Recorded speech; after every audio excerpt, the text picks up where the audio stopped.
out to Stadium Field, where the Big Reds face the Redskins in an MSAC matchup. Landon Dooley has everyone beat, no one between him and the goal, but he can't keep it inbounds, just missing out on a goal. Other side of the field, Blake Benson gets it in deep, tries to get a shot off, but Jeremiah Weaver does a great job clearing it.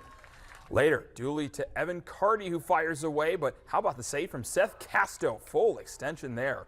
Redskins lead it 1-0. Jack Willis makes a nice move, then puts the ball right in the top right corner of the net. 2-0 now in the 24th minute. Corner kick for Hurricane. They try to head it in, but Philip Mixon is there for the save.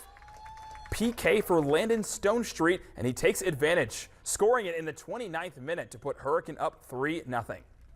A long free kick for Casto. He actually scored from this distance earlier in the half, not this time though, as Mixon secures it. And following a big red-yellow card, Harris Coulter tries to score on the free kick, but nothing doing. Hurricane does go on to win 4-0.